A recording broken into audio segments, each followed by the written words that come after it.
चढ़िया सटेज पर सबके सामने मंगिया उ सजइले बा।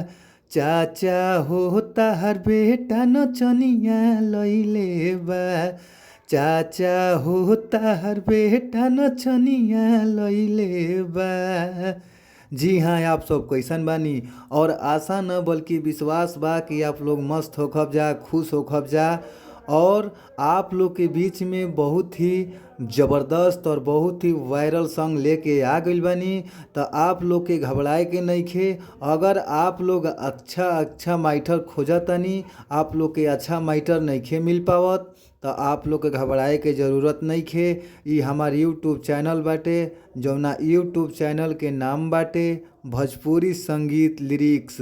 तो रउआ सब हमारी चैनल के सब्सक्राइब कर ली और घंटी के बेल आइकन दबावल मत भुलाइब जा।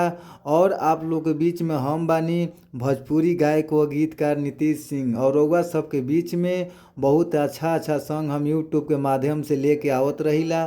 तो आप लोग चैनल के जरूर सब्सक्राइब करी। और ई माइटर बहुत ही अच्छा बा। ई माइटर उ बा जवन की गुलशन पारो के ऑर्केस्ट्रा में शादी विवाह कर लेले बा लोग, वही पे सॉन्ग बाटे। बहुत ही वायरल सॉन्ग चलता। और आप लोग से विश्वास बा बल्कि आशा बा कि गाना अच्छा से गा देतनी, अच्छा से म्यूजिक बजवा देतनी।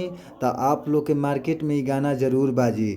और आप लोग ई गाना के अच्छा से रिकॉर्ड करी जा, अच्छा से लिखी जा और अच्छा से सुनी जा। ई गाना के मुखड़ा बाटे और ई ट्रैक पर गाना बाटे, जौना ट्रैक के नाम बा चांद के पार ले जइबा का। तो आप लोग यूट्यूब पर जाके सर्च मारी और वही ट्रैक पर ई गाना बा। आप लोग कंपोज करा के अच्छा से गाई, अच्छा से बजाई।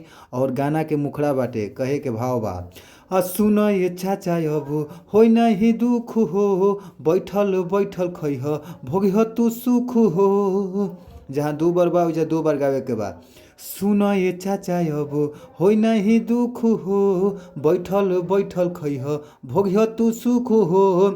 चलता चाराचा छपल बा पाराचा, चलता चाराचा छपल बा पाराचा, सोशल मीडिया पर काम ऐसन कइले बा।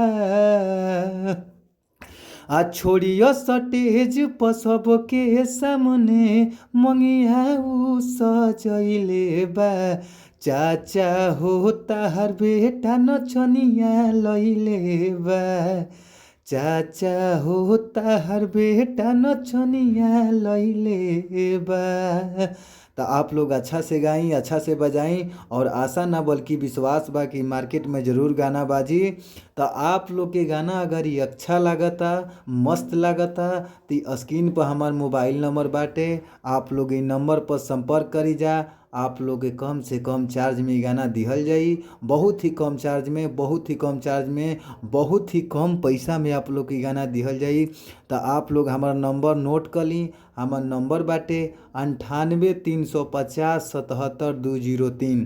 एक बार और आप सब नंबर नोट कर ली 98 350 77 203। तो आप लोग ज़रूर कॉल करी और अच्छा माइटर पाई। फिर मिलल जाई।